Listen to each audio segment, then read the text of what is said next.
Breaking news చూస్తున్నాం. వివాహిత హత్య కేసు మిస్టరీగా మారింది. పరి ఉందని ఇంటి నుంచి బయటకు వెళ్లిన వివాహిత మరొకరి గదిలోని బాత్రూంలో విగత జీవిగా పడి ఉన్న ఘటన శ్రీకాకుళం జిల్లాలో జరిగింది. న్యూ కాలనీలో నివాసం ఉండే కళావతి శనివారం స్కూటీపై నగరానికి వచ్చింది. తర్వాత ఆమె ఫోన్ పనిచేయలేదు. ఆమె కోసం కుటుంబ సభ్యులు తీవ్రంగా గాలించారు. చివరకు శ్రీకాకుళం సిటీలోని ఓ ఇంటి సమీపంలో ఆమె స్కూటీ గుర్తించి వాకప్ చేశారు. సమీపంలోని ఇంటి పై అంతస్తులోని అనుమానం వచ్చి తలుపులు విరగొట్టి చూడగా ఆమె మృతదేహం కుటుంబ సభ్యులు గుర్తించారు. వెంటనే పోలీసులకు సమాచారం ఇవ్వగా క్లూస్ టీం వచ్చి ఆధారాలు సేకరించే పనిలో పడ్డారు.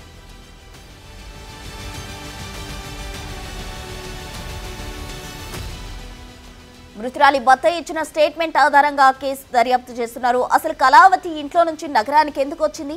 ఆమె శవంపై పడి ఉన్న గదిలో ఎవరున్నారు? ఇల్లీగల్ ఎఫైర్ ఉందా లేక ఆర్థిక లావాదేవీలే కారణమా అనే కోణంలో పోలీసులు దర్యాప్తు చేస్తున్నారు. శనివారం సాయంత్రం 2:20కి మాకు సాయంత్రం వరకు ఇంటిమేషన్ లేని కారణంగా మళ్ళీ అప్పుడు పోలీస్ స్టేషన్లో సార్ కంప్లైంట్ ఇచ్చాం. నిన్ననంటే సార్ సండే కంప్లైంట్ ఇచ్చాం సార్. కంప్లైంట్ ఇస్తే మిగతా కార్యవాయి అంతా వాళ్ళు చూసుకున్నారు. ఎవరి మీద అనుమానం ఏం మాకు లేదు సార్. ఇంతవరకు అలాంటిది ఏం లేదు. నా వైఫ్ కళావతి అన్న ఆవిడ నా వైఫ్ సార్. ఎప్పుడు సార్ నాది మొదల వలస. ఎప్పుడు సార్ సుందర సత్సంగం సూరిబాబు గారు వాళ్ళ సత్సంగానికి మెంబరు 10 సంవత్సరాల నుండి. వాళ్ళ నెంబర్ అయితే అక్కడికి వచ్చేస్తూ ఉండేది.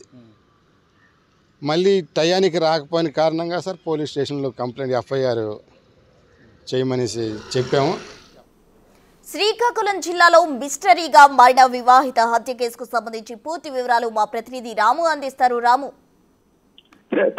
శ్రీకాకుళం న్యూ కాలనీలో నిన్న అర్ధరాత్రి జరిగిన హత్యకు సంబంధించి కూడా అనేక అనుమానాలు కూడా వ్యక్తం అవుతున్నాయి. నిన్న కళావతి అంటే పొందూరు మండలంలోని ముదులవలస చెందిన కళావతి శనివారం మధ్యాహ్నం 2 గంటల సమయంలో కూడా స్కూటీపై శ్రీకాకుళం నగరానికి వచ్చింది. అయితే నగరానికి వచ్చిన తర్వాత ఆవిడ తిరిగి ఇంటికి రాలేదు. దీంతో ఆయన నిన్న ఎవరైతే ఆవిడ కళావతి భర్త వెంకట్రావు కూడా ఆయన రిటైర్డ్ ఆర్మీ ఉద్యోగం ఆయన ఫిర్యాదు చేశారు. పోలీసులు ఫిర్యాదు చేశారు. ఈ నేపథ్యంలో పోలీసులు దర్యాప్తు చేస్తున్న సమయంలో శ్రీకాకుళంలోని ఒక న్యూ కాలనీలో ఒక అపార్ట్మెంట్ కి ఆవిడ వచ్చినట్టంటే అపార్ట్మెంట్ ముందు ఆవిడ వెహికల్ ఉండడంతో అనుమానం వచ్చిన వారి భర్త వెంటనే పోలీసులకు చెప్పిన తర్వాత పోలీసులు కూడా ప్రకారం కూడా సీసీటీవీ పరిశీలించినప్పుడు కళావతి కూడా అదే న్యూ కాలనీ అపార్ట్మెంట్ పైకి వెళ్ళినట్టు కనిపించింది. దీంతో పోలీసులు అంతా కూడా పైకి వెళ్లి చూసేటప్పుడు ఆవిడ ఒక అపార్ట్మెంట్ లోని గదిలో బాత్రూమ్ లో చనిపోయినట్టు కూడా పోలీసులు గుర్తించారు. అయితే ఇదే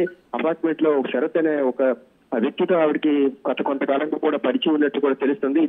దీంతో తరచూ కూడా కళావతి శరత్ ఫ్లాట్ కు వస్తున్నట్టు కూడా డిఎస్పీ వివేకానంద అయితే కొద్దిసేపటి క్రితం స్పష్టం చేశారు. దీంతో ఏమంటే శరత్ అనే వ్యక్తి జనరేటర్ షాప్ కూడా రిపేర్ చేస్తుంటాడు, తయారు చేస్తుంటాడు. ఆయనతో గత కొంతకాలంగా కూడా కళావతికి పరిచయం ఉంది, తరచూ వస్తుంది. ఈ నేపథ్యంలో వాళ్ళిద్దరికి ఏమైనా గొడవ అయిందా లేకపోతే అక్రమ సంబంధం ఏదైనా ఉందా అనే కోణంలో కూడా దర్యాప్తు చేస్తున్నాం. క్లోజ్ టీం అనేది కూడా రాత్రి నుంచి కూడా ఇక్కడ క్లోజ్ టీం కూడా దర్యాప్తు చేస్తున్నట్టుగా ఆయన డిఎస్పీ వివేకానంద కొద్దిసేపటి క్రితం కూడా మనతో స్పష్టం చేయడం జరిగింది. ఈ నేపథ్యంలో అంటే కళావతిపై ఒంటిపై ఉన్న నగలు కూడా పోయినట్టు ఆమె భర్త వెంకట్రావు కూడా ఫిర్యాదు చేశారు. ఆ నేపథ్యంలో కూడా నేను దర్యాప్తు చేస్తున్నట్టు కూడా వివేకానంద అయితే డిఎస్పీ వివేకానంద స్పష్టం చేశారు. అయితే ఆవిడ ఎవరైతే ఆ కళావతి భర్త వెంకట్రావు ఉన్నాడో ఆవిడ ప్రతిసారి కూడా ఆవిడ సత్సంగానికి వెళ్తూ ఉంటుంది. శ్రీకాకుళం వచ్చి తిరిగి వస్తుంటుంది. కానీ నిన్న శనివారం వెళ్ళిన వ్యక్తి రాకపోయేసరికి ఫోన్ కూడా స్విచ్ ఆఫ్ అయ్యి ఉండడంతో మాకు అనుమానం వచ్చి నేను ఫిర్యాదు చేశానని కూడా ఆవిడ భర్త అయితే వెంకటరావు అయితే స్పష్టం చేస్తున్నారు. సత్సంగానికి వెళ్ళి వస్తుంది. మళ్ళీ ఈ రోజు ఆదివారం సోమవారం ఢిల్లీకి వెళ్ళాలి. ఢిల్లీలో ఒక సత్సంగ కార్యక్రమానికి వెళ్లాల్సి ఉంది. ఈ నేపథ్యంలో కొన్ని బట్టలు తీసుకెళ్లి నగరంలో కురిపిస్తానంటూ ముదులవలస తమ గ్రామం నుంచి ముదులవలస నుంచి స్కూటీపై కూడా నగరానికి వచ్చింది. నగరానికి వచ్చిన వ్యక్తి శనివారం నుంచి కూడా కనిపించే పోలీసులు ఫిర్యాదు చేస్తాం. ఇదే నేపథ్యంలో నగరం అంతా పోలీసులకు కంప్లైంట్ ఇచ్చిన తర్వాత గాలిస్తున్న సమయంలో న్యూ కాలనీలో ఒక అపార్ట్మెంట్ దగ్గర తన స్కూటీ కనిపించిన తర్వాత అనుమానం వచ్చిన పోలీసులు భర్త అక్కడ దర్యాప్తు చేసినంటే బాత్రూమ్ లో ఆవిడ వెగదీవుగా పడి ఉంది. అయితే శరత్ అనే వ్యక్తితో గత కొంతకాలంగా పరిచయం ఉంది, తరచూ వస్తూ ఉంటుంది. ఈ నేపథ్యంలో ఏమైనా సరే ఇద్దరికి మధ్య ఏదైనా అక్రమ సంబంధం ఉందా, లేదా ఆర్థిక లావాదేవీలు ఏమైనా ఉన్నాయా, ఆ నేపథ్యంలో ఏమైనా హత్య జరిగిందనే కోణంలో కూడా దర్యాప్తు చేస్తున్నట్టు కూడా డిఎస్పీ వివేకానంద్ స్పష్టం చేశారు. మరోవైపు దానికి సంబంధించి పూర్తిగా విచారణ జరగాల్సి ఉంది. ప్రాథమికంగా అయితే మాత్రం శరత్ అనే వ్యక్తితో గత కొంతకాలంగా పరిచయం ఉంటూ తరచుగా వస్తుందనేంత వరకు మాత్రం మాకు సమాచారం ఉన్నట్టు కూడా డిఎస్పీ వివేకానంద్ స్పష్టం చేశారు. ఇంకా దీనికి సంబంధించి శరత్ తో పాటు మరొక అరెస్ట్ చేసిన వారిని కూడా విచారిస్తున్నాం. త్వరలో దీనికి సంబంధించిన పూర్తి స్థాయి వివరాలు బయటకు వచ్చే కూడా స్పష్టం చేస్తున్నారు ప్రస్తుతం. Thank you Ramu.